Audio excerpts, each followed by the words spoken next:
Laying plans. Sun Tzu said, "The art of war is of vital importance to the state. It is a matter of life and death, a road either to safety or to ruin. Hence it is a subject of inquiry which can on no account be neglected. The art of war, then, is governed by 5 constant factors to be taken into account in one's deliberations when seeking to determine the conditions obtaining in the field. These are the moral law, heaven, earth, the commander, method, and discipline. The moral law causes the people to be in complete accord with their ruler so that they will follow him regardless of their lives, undismayed by any danger. Heaven signifies night and day, cold and heat, times and seasons. Earth comprises distances, great and small, danger and security, open ground and narrow passes, the chances of life and death. The commander stands for the virtues of wisdom, sincerity, benevolence, courage, and strictness. By method and discipline are to be understood the marshalling of the army in its proper subdivisions, the graduations of rank among the officers, the maintenance of roads by which supplies may reach the army, and the control of military expenditure. These 5 heads should be familiar to every general. He who knows them will be victorious. He who knows them not will fail. Therefore, in your deliberations, when seeking to determine the military conditions, let them be made the basis of a comparison in this wise. Which of the 2 sovereigns is imbued with a moral law? Which of the 2 generals has most ability? With whom lie the advantages derived from heaven and earth? On which side is discipline most rigorously enforced? Which army is stronger? On which side are officers and men more highly trained? In which army is there the greater constancy both in reward and punishment? By means of these 7 considerations, I can forecast victory or defeat. The general that hearkens to my counsel and acts upon it will conquer. Let such a one be retained in command. The general that hearkens not to my counsel nor acts upon it will suffer defeat. Let such a one be dismissed. While heeding the profit of my counsel, avail yourself also of any helpful circumstances over and beyond the ordinary rules. According as circumstances are favourable, one should modify one's plans. All warfare is based on deception. Hence, when able to attack, we must seem unable. When using our forces, we must seem inactive. When we are near, we must make the enemy believe we are far away. When far away, we must make him believe we are near. Hold out baits to entice the enemy, feign disorder, and crush him. If he is secure at all points, be prepared for him. If he is in superior strength, evade him. If your opponent is of choleric temper, seek to irritate him, pretend to be weak, that he may grow arrogant. If he is taking his ease, give him no rest. If his forces are united, separate them. Attack him where he is unprepared, appear where you are not expected. These military devices leading to victory must not be divulged beforehand. Now, the general who wins a battle makes many calculations in his temple ere the battle is fought. The general who loses a battle makes but few calculations beforehand. Thus, do many calculations lead to victory and few calculations to defeat? How much more no calculation at all? It is by attention to this point that I can foresee who is likely to win or lose. 2. Waging war. Sun Tzu said, "In the operations of war, where there are in the field 1,000 swift chariots, as many heavy chariots, and 100,000 mail-clad soldiers with provisions enough to carry them 1,000 li, the expenditure at home and at the front, including entertainment of guests, small items such as glue and paint, and sums spent on chariots and armour, will reach the total of 1,000 ounces of silver per day. Such is the cost of raising an army of 100,000 men. When you engage in actual fighting, if victory is long in coming, then men's weapons will grow dull and their ardour will be damped. If you lay siege to a town, you will exhaust your strength. Again, if the campaign is protracted, the resources of the state will not be equal to the strain. Now, when your weapons are dulled, your ardour damped, your strength exhausted and your treasure spent, other chieftains will spring up to take advantage of your extremity. Then no man, however wise, will be able to avert the consequences that must ensue. Thus, though we have heard of stupid haste in war, cleverness has never been seen associated with long delays. There is no instance of a country having benefited from prolonged warfare. It is only one who is thoroughly acquainted with the evils of war that can thoroughly understand the profitable way of carrying it on. The skillful soldier does not raise a second levy, neither are his supply wagons loaded more than twice. Bring war material with you from home, but forage on the enemy. Thus, the army will have food enough for its needs. Poverty of the state exchequer causes an army to be maintained by contributions from a distance. Contributing to maintain an army at a distance causes the people to be impoverished. On the other hand, the proximity of an army causes prices to go up, and high prices cause the people's substance to be drained away. When their substance is drained away, the peasantry will be afflicted by heavy exactions. With this loss of substance and exhaustion of strength, the homes of the people will be stripped bare, and 3/10 of their income will be dissipated, while government expenses for broken chariots, worn-out horses, breastplates and helmets, bows and arrows, spears and shields, protective mantles, draft oxen, and heavy wagons will amount to 4/10 of its total revenue. Hence, a wise general makes a point of foraging on the enemy. 1 cartload of the enemy's provisions is equivalent to 20 of one's own, and likewise, a single pickle of his provender is equivalent to 20 from one's own store. Now, in order to kill the enemy, our men must be roused to anger. That there may be advantage from defeating the enemy, they must have their rewards. Therefore, in chariot fighting, when 10 or more chariots have been taken, those should be rewarded who took the first. Our own flags should be substituted for those of the enemy, and the chariots mingled and used in conjunction with ours. The captured soldiers should be kindly treated and kept. This is called using the conquered foe to augment one's own strength. In war, then, let your great object be victory, not lengthy campaigns. Thus, it may be known that the leader of armies is the arbiter of the people's fate, the man on whom it depends whether the nation shall be in peace or in peril. 3. Attack by stratagem. Sun Tzu said, "In the practical art of war, the best thing of all is to take the enemy's country whole and intact. To shatter and destroy it is not so good. So, too, it is better to recapture an army entire than to destroy it, to capture a regiment, a detachment, or a company entire than to destroy them. Hence, to fight and conquer in all your battles is not supreme excellence. Supreme excellence consists in breaking the enemy's resistance without fighting.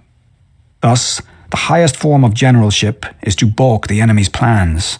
The next best is to prevent the junction of the enemy's forces. The next, in order, is to attack the enemy's army in the field, and the worst policy of all is to besiege walled cities. The rule is not to besiege walled cities if it can possibly be avoided. The preparation of mantlets, movable shelters, and various implements of war will take up 3 whole months, and the piling up of mounds over against the walls will take 3 months more. The general, unable to control his irritation, will launch his men to the assault like swarming ants, with the result that 1/3 of his men are slain, while the town still remains untaken. Such are the disastrous effects of a siege. Therefore, the skillful leader subdues the enemy's troops without any fighting. He captures their cities without laying siege to them. He overthrows their kingdom without lengthy operations in the field. With his forces intact, he will dispute the mastery of the empire, and thus, without losing a man, his triumph will be complete. This is the method of attacking by stratagem. It is the rule in war, if our forces are 10 to the enemy's 1, to surround him. If 5 to 1, to attack him. If twice as numerous, to divide our army into 2. If equally matched, we can offer battle. If slightly inferior in numbers, we can avoid the enemy. If quite unequal in every way, we can flee from him. Hence, though an obstinate fight may be made by a small force, in the end it must be captured by the larger force. Now, the general is the bulwark of the state. If the bulwark is complete at all points, the state will be strong. If the bulwark is defective, the state will be weak. There are 3 ways in which a ruler can bring misfortune upon his army. By commanding the army to advance or to retreat, being ignorant of the fact that it cannot obey. This is called hobbling the army. by attempting to govern an army in the same way as he administers a kingdom, being ignorant of the conditions which obtain in an army. This causes restlessness in the soldiers' minds. By employing the officers of his army without discrimination, through ignorance of the military principle of adaptation to circumstances, this shakes the confidence of the soldiers. But when the army is restless and distrustful, trouble is sure to come from the other feudal princes. This is simply bringing anarchy into the army and flinging victory away. Thus, we may know that there are 5 essentials for victory. He will win who knows when to fight and when not to fight. He will win who knows how to handle both superior and inferior forces. He will win whose army is animated by the same spirit throughout all its ranks. He will win who, prepared himself, waits to take the enemy unprepared. He will win who has military capacity and is not interfered with by the sovereign. Hence the saying, if you know the enemy and know yourself, you need not fear the result of 100 battles. If you know yourself but not the enemy, for every victory gained, you will also suffer a defeat. If you know neither the enemy nor yourself, you will succumb in every battle. 4. Tactical dispositions. Sun Tzu said, "The good fighters of old first put themselves beyond the possibility of defeat, and then waited for an opportunity of defeating the enemy. To secure ourselves against defeat lies in our own hands, but the opportunity of defeating the enemy is provided by the enemy himself. Thus, the good fighter is able to secure himself against defeat, but cannot make certain of defeating the enemy. Hence the saying, one may know how to conquer without being able to do it." Security against defeat implies defensive tactics. Ability to defeat the enemy means taking the offensive. Standing on the defensive indicates insufficient strength, attacking a superabundance of strength. The general who is skilled in defense hides in the most secret recesses of the earth. He who is skilled in attack flashes forth from the topmost heights of heaven. Thus, on the one hand, we have ability to protect ourselves, on the other, a victory that is complete. To see victory only when it is within the ken of the common herd is not the acme of excellence. Neither is the acme of excellence if you fight and conquer and the whole empire says, "Well done." To lift an autumn hair is no sign of great strength. To see the sun and moon is no sign of sharp sight. To hear the noise of thunder is no sign of a quick ear. What the ancients called a clever fighter is one who not only wins, but excels in winning with ease. Hence, his victories bring him neither reputation for wisdom nor credit for courage. He wins his battles by making no mistakes. Making no mistakes is what establishes the certainty of victory, for it means conquering an enemy that is already defeated. Hence, the skillful fighter puts himself into a position which makes defeat impossible, and does not miss the moment for defeating the enemy. Thus it is that in war, the victorious strategist only seeks battle after the victory has been won, whereas he who is destined to defeat first fights and afterwards looks for victory. The consummate leader cultivates the moral law and strictly adheres to method and discipline. Thus, it is in his power to control success. In respect of military method, we have, firstly, measurement, secondly, estimation of quantity, thirdly, calculation, fourthly, balancing of chances, fifthly, victory.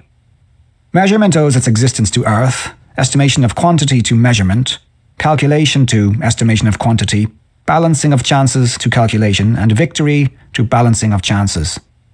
A victorious army opposed to a routed one is as a pound's weight placed in the scale against a single grain. The onrush of a conquering force is like the bursting of pent-up waters into a chasm 1,000 fathoms deep. 5. Energy. Sun Tzu said, "The control of a large force is the same principle as the control of a few men. It is merely a question of dividing up their numbers." Fighting with a large army under your command is no wise different from fighting with a small one. It is merely a question of instituting signs and signals. To ensure that your whole host may withstand the brunt of the enemy's attack and remain unshaken, this is effected by maneuvers, direct and indirect. That the impact of your army may be like a grindstone dashed against an egg, this is effected by the science of weak points and strong. In all fighting, The direct method may be used for joining battle, but indirect methods will be needed in order to secure victory. Indirect tactics, efficiently applied, are inexhaustible as heaven and earth, unending as the flow of rivers and streams. Like the sun and moon, they end, but to begin anew. Like the four seasons, they pass away to return once more. There are not more than 5 musical notes, yet the combination of these 5 give rise to more melodies than can ever be heard.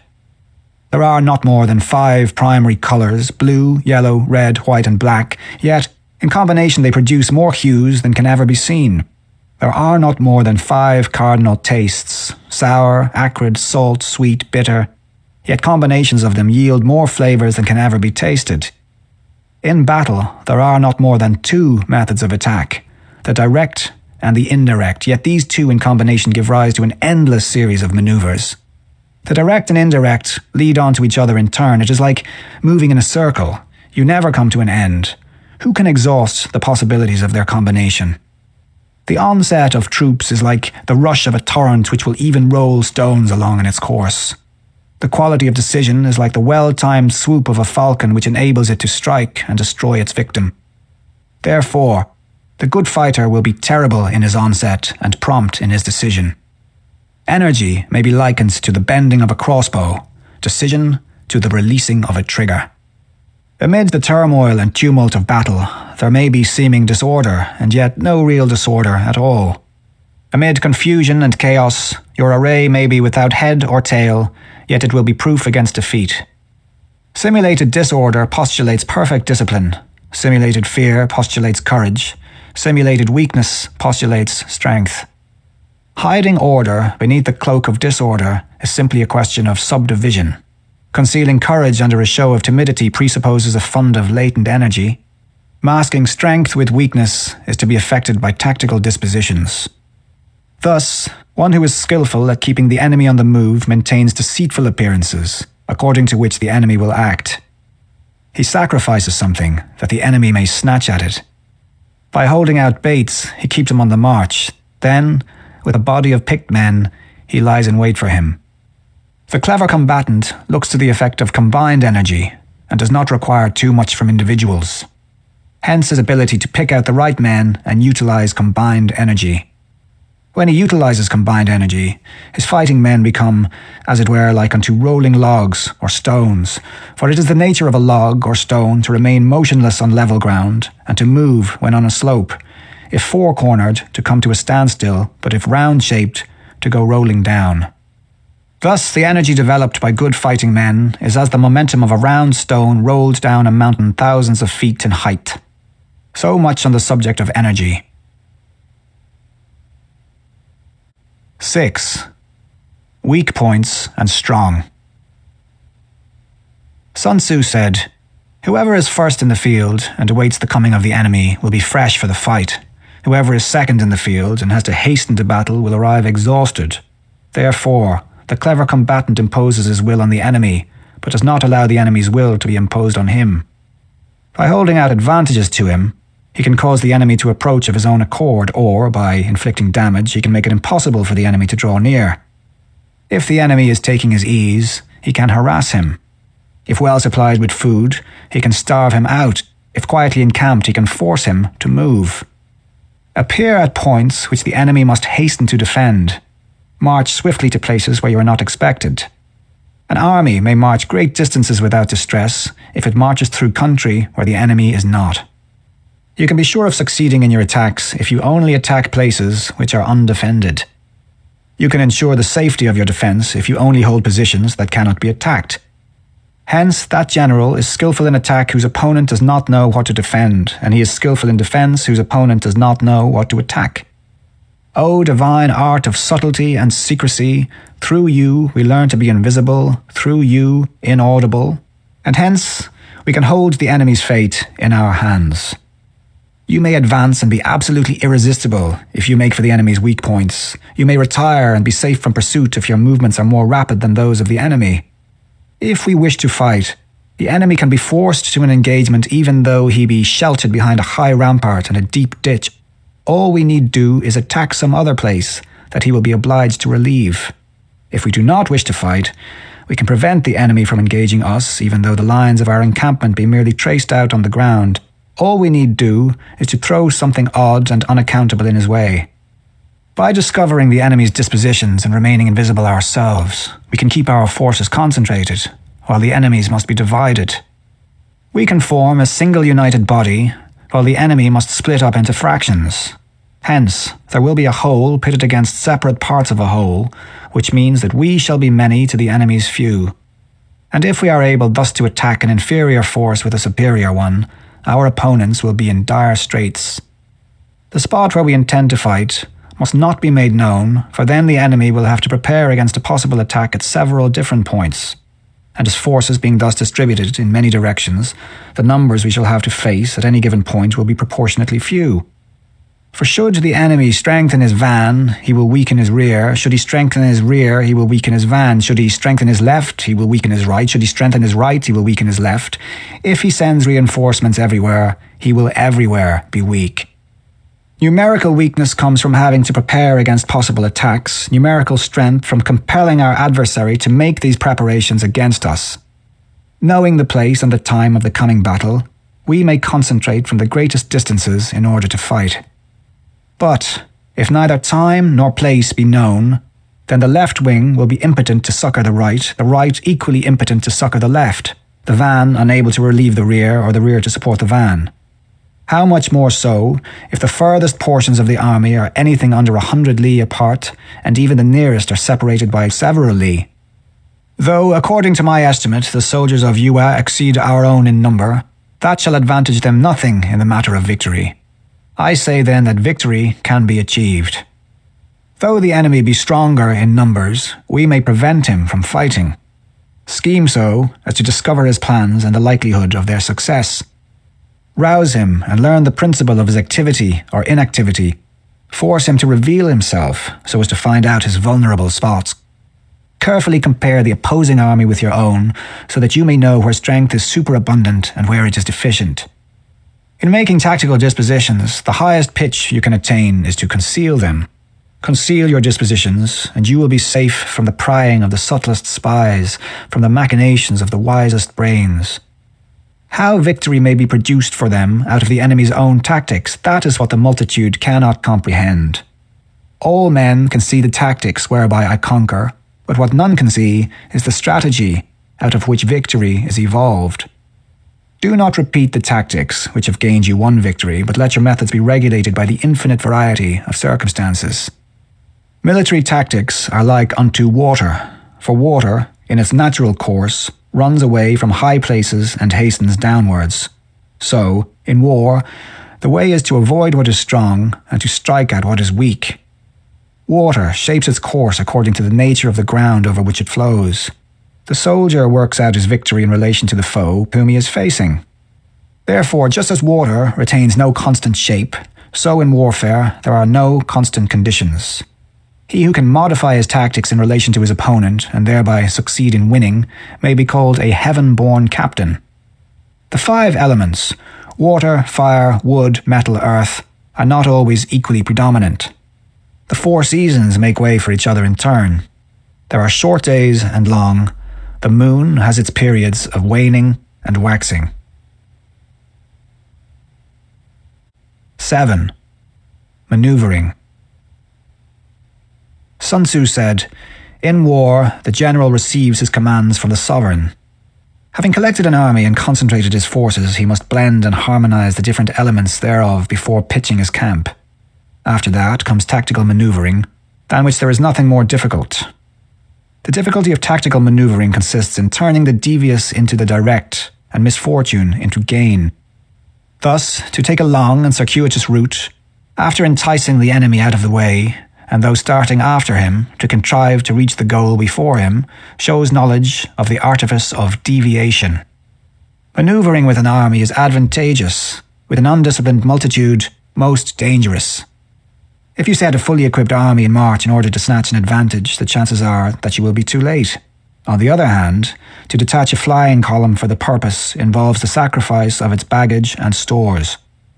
Thus, if you order your men to roll up their buff coats and make forced marches without halting day or night, covering double the usual distance at a stretch, doing 100 li in order to wrest an advantage, the leaders of all your 3 divisions will fall into the hands of the enemy. The stronger men will be in front, the jaded ones will fall behind, and on this plan, only 1/10 of your army will reach its destination. If you march 50 li in order to outmaneuver the enemy, you will lose the leader of your first division, and only half your force will reach the goal. If you march 30 li with the same object, 2/3 of your army will arrive. We may take it then that an army without its baggage train is lost. Without provisions, it is lost. Without bases of supply, it is lost. We cannot enter into alliances until we are acquainted with the designs of our neighbours. We are not fit to lead an army on the march unless we are familiar with the face of the country, its mountains and forests, its pitfalls and precipices, its marshes and swamps. We shall be unable to turn natural advantage to account unless we make use of local guides. In war, practice dissimulation and you will succeed. Whether to concentrate or to divide your troops must be decided by circumstances. Let your rapidity be that of the wind, your compactness that of the forest. In raiding and plundering, be like fire, in immovability like a mountain. Let your plans be dark and impenetrable as night, and when you move, fall like a thunderbolt. When you plunder a countryside, let the spoil be divided amongst your men. When you capture new territory, cut it up into allotments for the benefit of the soldiery. Ponder and deliberate before you make a move. He will conquer who has learnt the artifice of deviation. Such is the art of manoeuvring. The Book of Army Management says, on the field of battle, the spoken word does not carry far enough, hence the institution of gongs and drums, nor can ordinary objects be seen clearly enough, hence the institution of banners and flags. Gongs and drums, banners and flags are means whereby the ears and eyes of the host may be focused on one particular point. The host, thus forming a single united body, it is impossible either for the brave to advance alone or for the cowardly to retreat alone. This is the art of handling large masses of men. In night fighting, then, make much use of signal fires and drums, and in fighting by day of flags and banners as a means of influencing the ears and eyes of your army. A whole army may be robbed of its spirit, a commander-in-chief may be robbed of his presence of mind. Now, a soldier's spirit is keenest in the morning. By noonday it has begun to flag, and in the evening his mind is bent only on returning to camp. A clever general, therefore, avoids an army when its spirit is keen, but attacks it when it is sluggish and inclined to return. This is the art of studying moods. Disciplined and calm, to await the appearance of disorder and hubbub against the enemy. This is the art of retaining self-possession. To be near the goal while the enemy is still far from it, to wait at ease while the enemy is toiling and struggling, to be well fed while the enemy is famished. This is the art of husbanding one's strength. To refrain from intercepting an enemy whose banners are in perfect order, to refrain from attacking an army drawn up in calm and confident array, this is the art of studying circumstances. It is a military axiom not to advance uphill against the enemy, nor to oppose him when he comes downhill. Do not pursue an enemy who simulates flight. Do not attack soldiers whose temper is keen. Do not swallow bait offered by the enemy. Do not interfere with an army that is returning home. When you surround an army, leave an outlet free. Do not press a desperate foe too hard. Such is the art of warfare.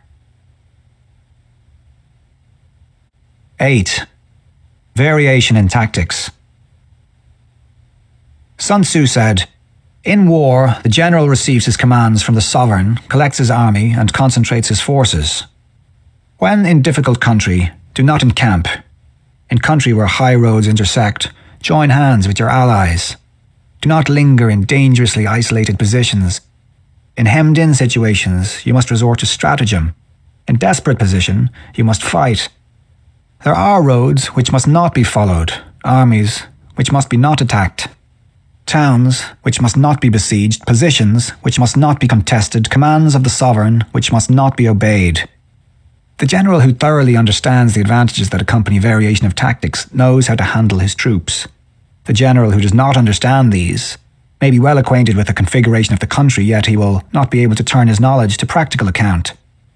So, the student of war who is unversed in the art of war of varying his plans, even though he be acquainted with the 5 advantages, will fail to make the best use of his men. Hence, in the wise leader's plans, considerations of advantage and of disadvantage will be blended together. If our expectation of advantage be tempered in this way, we may succeed in accomplishing the essential part of our schemes. If, on the other hand, in the midst of difficulties we are always ready to seize an advantage, we may extricate ourselves from misfortune. Reduce the hostile chiefs by inflicting damage on them, and make trouble for them, and keep them constantly engaged. Hold out specious allurements, and make them rush to any given point. The art of war teaches us to rely not on the likelihood of the enemy's not coming, but on our own readiness to receive him, not on the chance of his not attacking, but rather on the fact that we have made our position unassailable. There are 5 dangerous faults which may affect a general. Recklessness, which leads to destruction, cowardice, which leads to capture, a hasty temper, which can be provoked by insults, a delicacy of honour which is sensitive to shame, over-solicitude for his men, which exposes him to worry and trouble. These are the 5 besetting sins of a general, ruinous to the conduct of war. When an army is overthrown and its leader slain, the cause will surely be found among these 5 dangerous faults. Let them be a subject of meditation. 9. The army on the march. Sun Tzu said, "We come now to the question of encamping the army and observing signs of the enemy. Pass quickly over mountains and keep in the neighbourhood of valleys. Camp in high places facing the sun. Do not climb heights in order to fight." So much for mountain warfare. After crossing a river, you should get far away from it.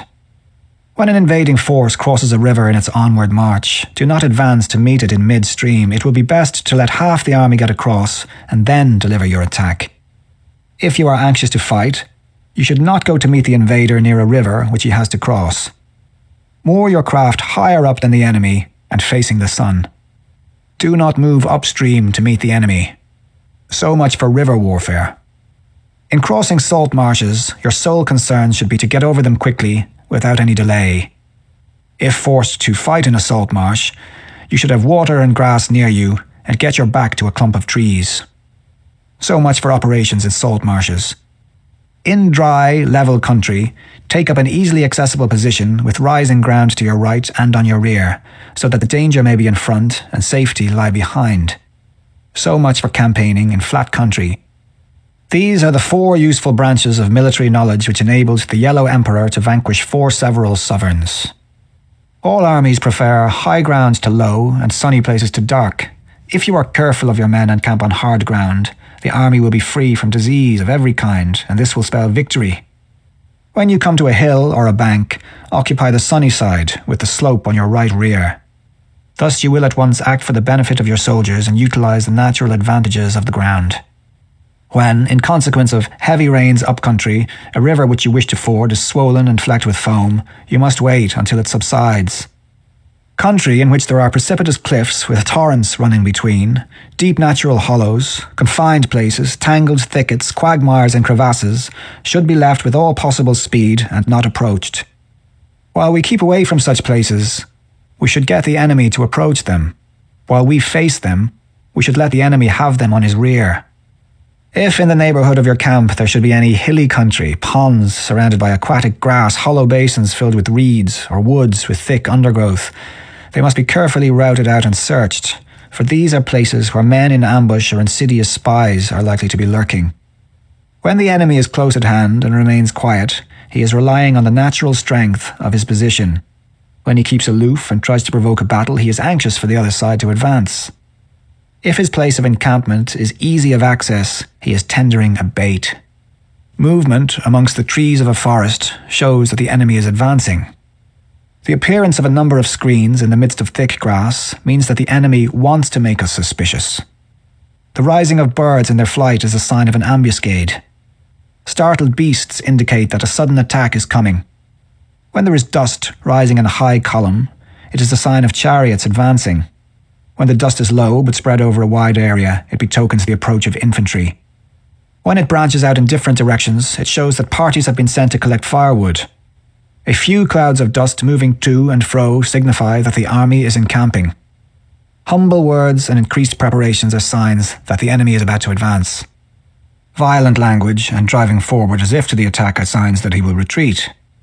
When the light chariots come out first and take up a position on the wings, it is a sign that the enemy is forming for battle. Peace proposals, unaccompanied by a sworn covenant, indicate a plot. When there is much running about and the soldiers fall into rank, it means that the critical moment has come. When some are seen advancing and some retreating, it is a lure. When the soldiers stand leaning on their spears, they are faint from want of food. If those who are sent to draw water begin by drinking themselves, the army is suffering from thirst. If the enemy sees an advantage to be gained and makes no effort to secure it, the soldiers are exhausted. If birds gather on any spot, it is unoccupied. Clamour by night betokens nervousness. If there is disturbance in the camp, the general's authority is weak. If the banners and flags are shifted about, sedition is afoot. If the officers are angry, it means that the men are weary.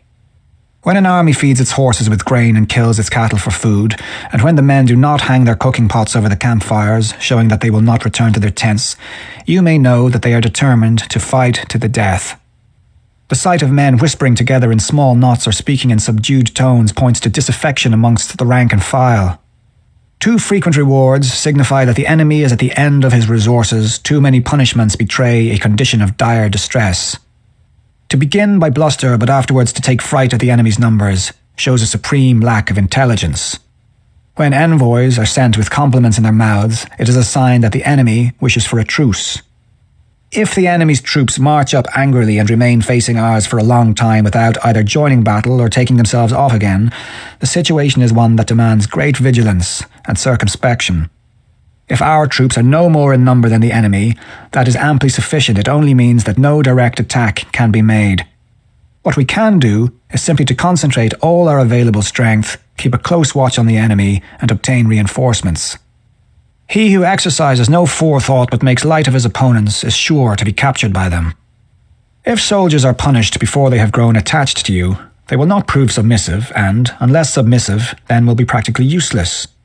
If, when the soldiers have become attached to you, punishments are not enforced, they will still be useless. Therefore, soldiers must be treated in the first instance with humanity, but kept under control by means of iron discipline. This is a certain road to victory. If in training, soldiers' commands are habitually enforced, the army will be well disciplined. If not, its discipline will be bad. If a general shows confidence in his men, but always insists on his orders being obeyed, the gain will be mutual. 10. Terrain. Sun Tzu said, "We may distinguish 6 kinds of terrain, to wit, accessible ground, entangling ground, temporizing ground, narrow passes, precipitous heights, positions at a great distance from the enemy. Ground which can be freely traversed by both sides is called accessible. With regard to ground of this nature, be before the enemy in occupying the raised and sunny spots and carefully guard your line of supplies. Then you will be able to fight with advantage. Ground which can be abandoned but is hard to reoccupy is called entangling. From a position of this sort, if the enemy is unprepared, you may sally forth and defeat him. But if the enemy is prepared for your coming and you fail to defeat him, then, return being impossible, disaster will ensue. When the position is such that neither side will gain by making the first move, it is called temporizing ground. In a position of this sort, even though the enemy should offer us an attractive bait, it will be advisable not to stir forth, but rather to retreat, thus enticing the enemy in his turn. Then, when part of his army has come out, we may deliver our attack with advantage. With regard to narrow passes, if you can occupy them first, let them be strongly garrisoned and await the advent of the enemy. Should the army forestall you in occupying a pass, do not go after him if the pass is fully garrisoned, but only if it is weakly garrisoned. With regard to precipitous heights, if you are beforehand with your adversary, you should occupy the raised and sunny spots, and there wait for him to come up. If the enemy has occupied them before you, do not follow him, but retreat and try to entice him away. If you are situated at a great distance from the enemy and the strength of the two armies is equal, it is not easy to provoke a battle, and fighting will be to your disadvantage. These are the 6 principles connected with earth. The general who has attained a responsible post must be careful to study them. Now, an army is exposed to 6 several calamities not arising from natural causes, but from faults for which the general is responsible. These are flight, insubordination, collapse, ruin, disorganization, rout. Other conditions being equal, if one force is hurled against another 10 times its size, the result will be the flight of the former. When the common soldiers are too strong and their officers too weak, the result is insubordination. When the officers are too strong and the common soldiers too weak, the result is collapse. When the higher officers are angry and insubordinate, and on meeting the enemy give battle on their own account from a feeling of resentment before the commander-in-chief can tell whether or no he is in a position to fight, the result is ruin. When the general is weak and without authority, when his orders are not clear and distinct, when there are no fixed duties assigned to officers and men, and the ranks are formed in a slovenly haphazard manner, the result is utter disorganization. When a general, unable to estimate the enemy's strength, allows an inferior force to engage a larger one, or hurls a weak detachment against a powerful one and neglects to place picked soldiers in the front rank, the result must be rout.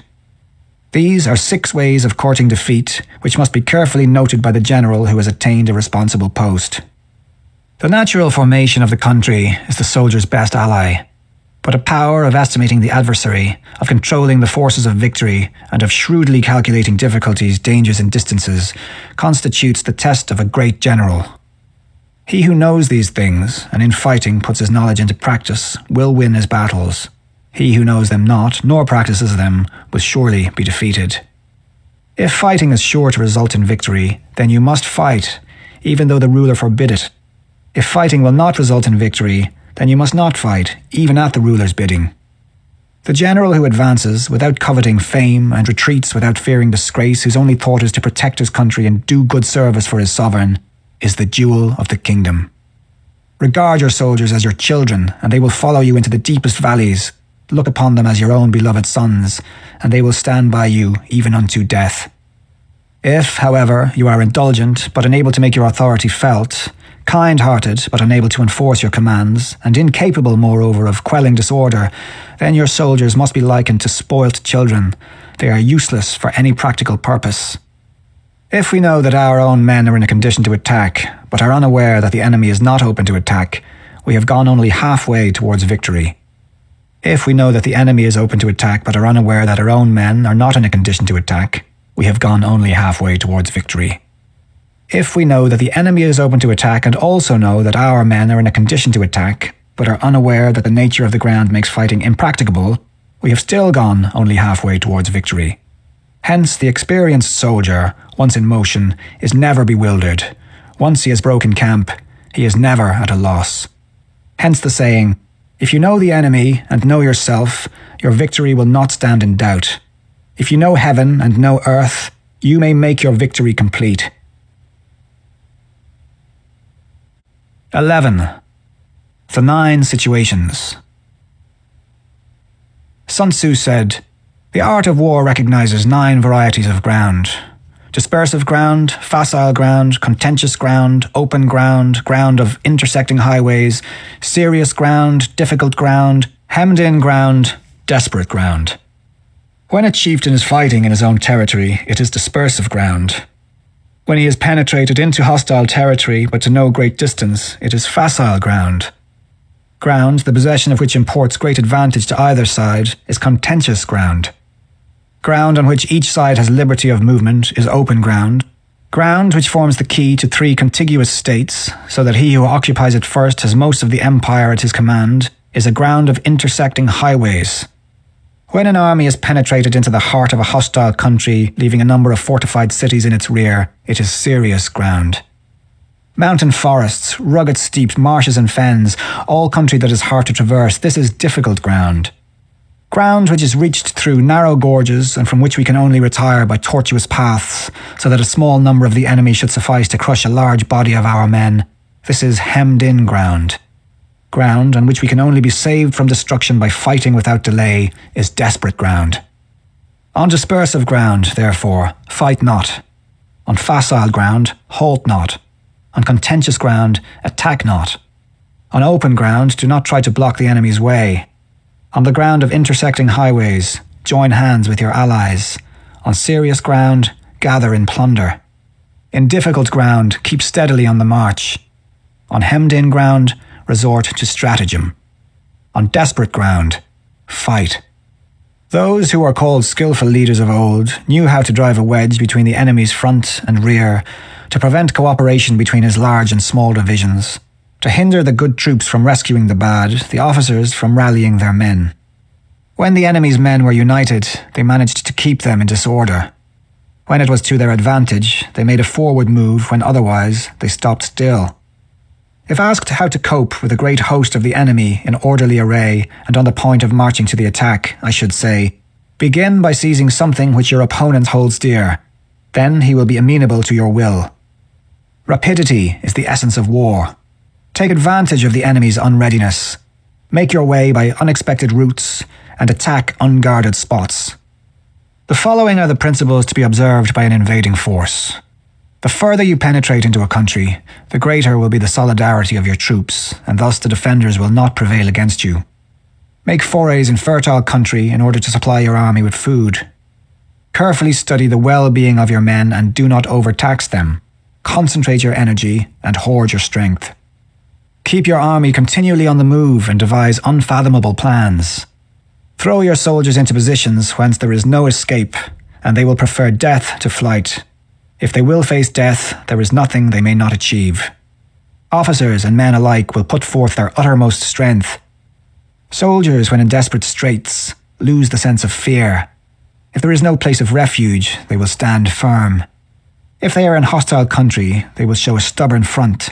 If there is no help for it, they will fight hard. Thus, without waiting to be marshalled, the soldiers will be constantly on the qui-vive. Without waiting to be asked, they will do your will. Without restrictions, they will be faithful. Without giving orders, they can be trusted. Prohibit the taking of omens and do away with superstitious doubts. Then, until death itself comes, no calamity need be feared. If our soldiers are not overburdened with money, it is not because they have a distaste for riches. If their lives are not unduly long, it is not because they are disinclined to longevity. On the day they are ordered out to battle, your soldiers may weep. Those sitting up bedewing their garments, and those lying down, letting the tears run down their cheeks. But let them once be brought to bay, and they will display the courage of a Chu or a Kuei. The skillful tactician may be likened to the Shuai Zhan. Now, the Shuai Zhan is a snake that is found in the Qiang Mountains. Strike at its head, and you will be attacked by its tail. Strike at its tail, and you will be attacked by its head. Strike at its middle, and you will be attacked by head and tail, both. Asked if an army can be made to imitate the Shuai Zhan, I should answer, yes, for the men of Wu and the men of Yue are enemies.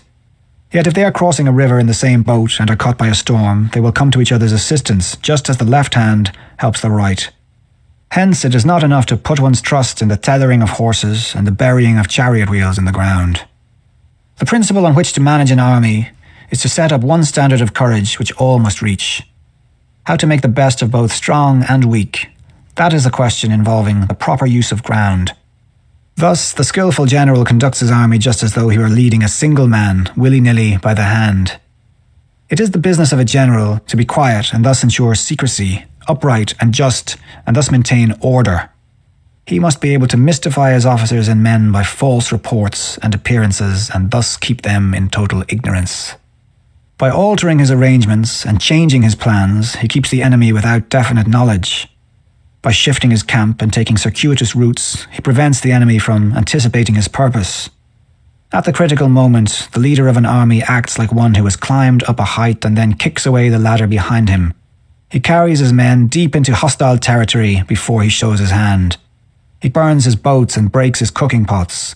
Like a shepherd driving a flock of sheep, he drives his men this way and that, and nothing knows whither he is going. To muster his host and bring it into danger, this may be termed the business of the general. The different measures suited to the 9 varieties of ground, the expediency of aggressive or defensive tactics, and the fundamental laws of human nature, these are things that must most certainly be studied. When invading hostile territory, the general principle is that penetrating deeply brings cohesion, penetrating but a short way means dispersion.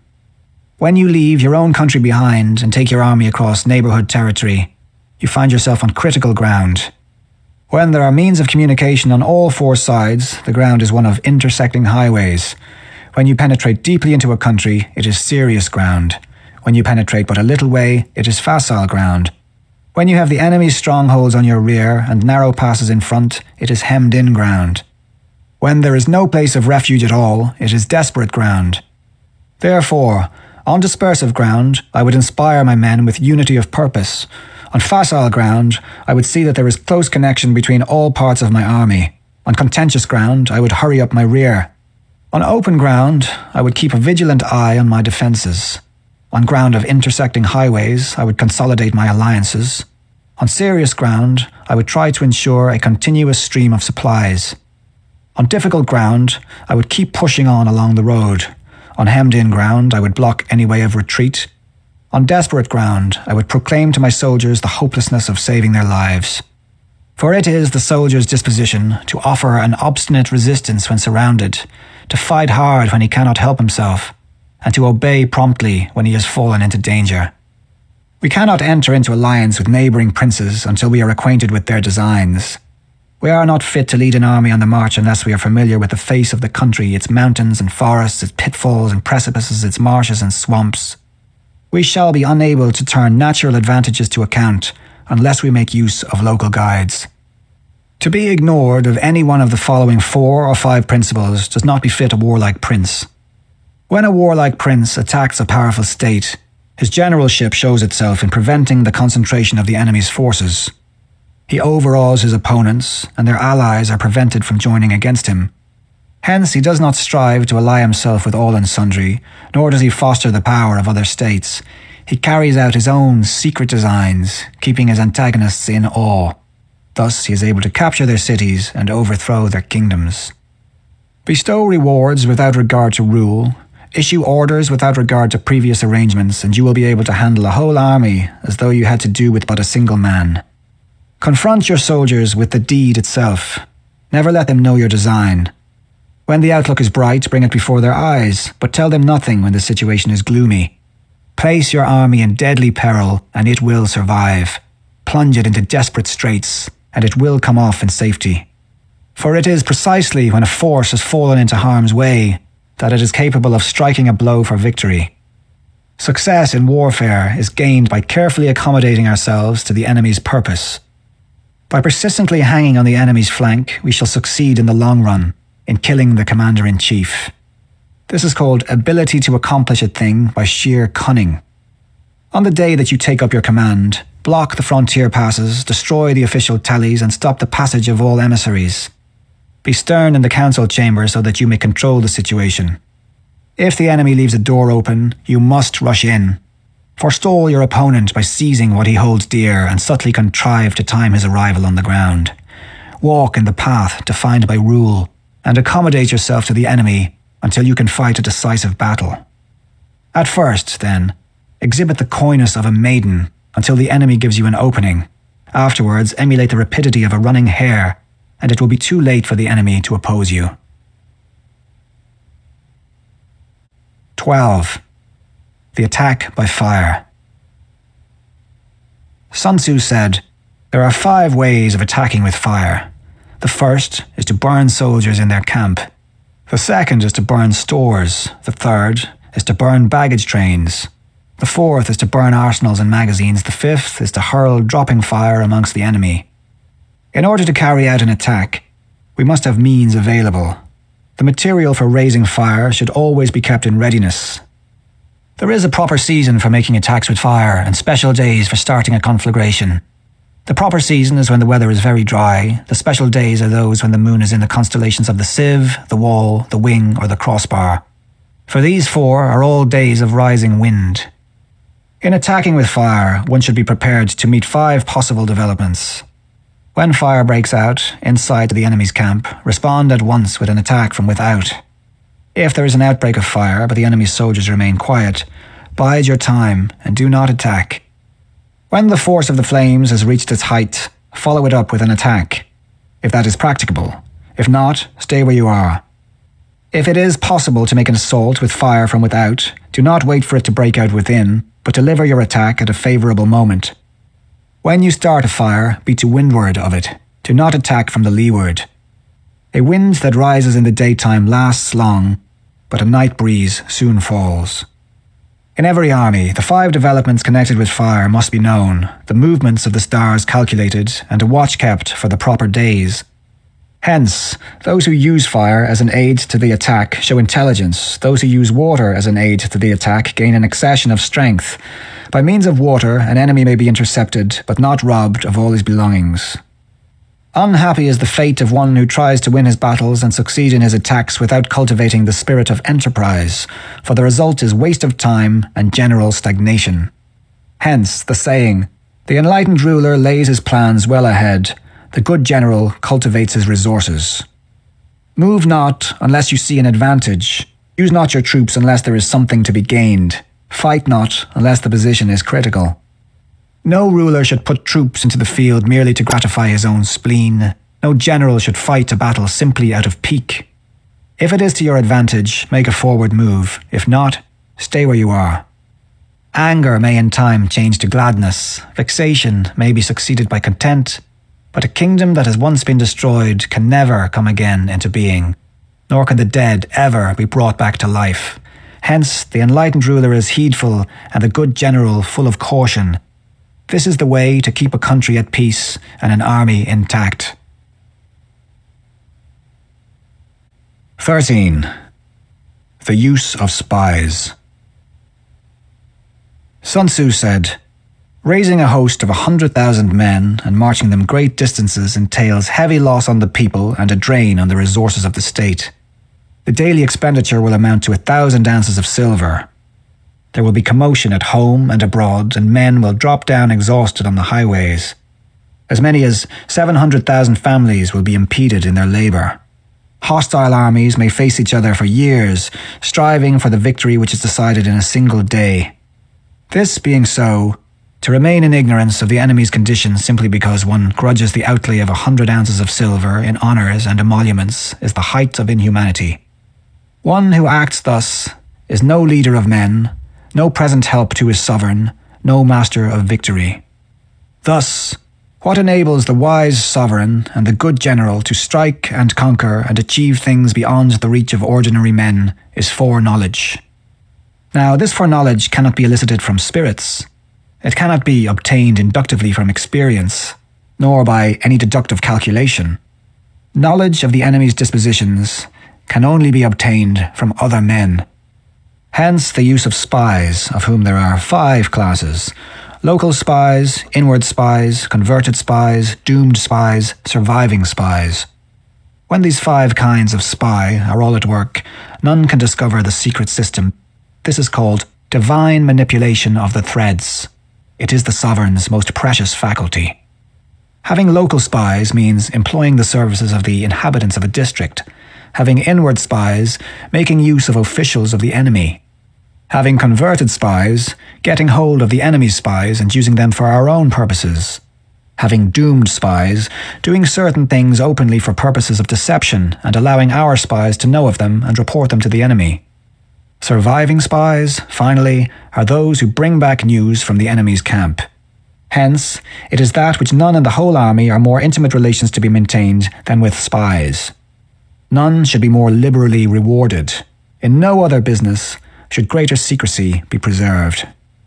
Spies cannot be usefully employed without a certain intuitive sagacity. They cannot be properly managed without benevolence and straightforwardness. Without subtle ingenuity of mind, one cannot make certain of the truth of their reports. Be subtle, and use your spies for every kind of business.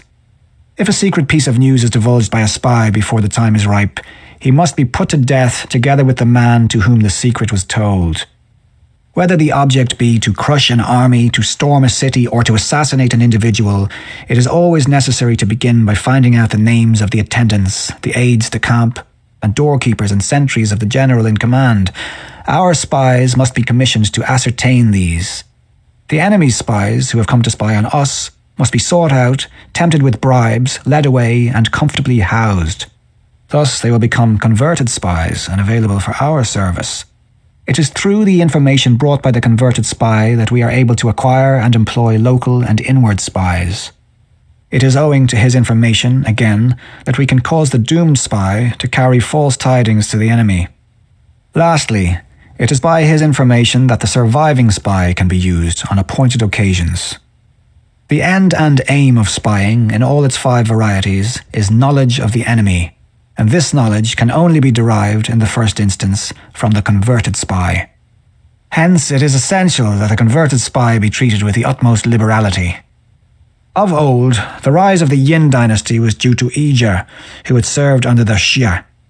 Likewise, the rise of the Chao dynasty was due to Lu Ya, who had served under the Yin. Hence, it is only the enlightened ruler and the wise general who will use the highest intelligence of the army for purposes of spying, and thereby they achieve great results. Spies are a most important element in war because on them depends an army's ability to move.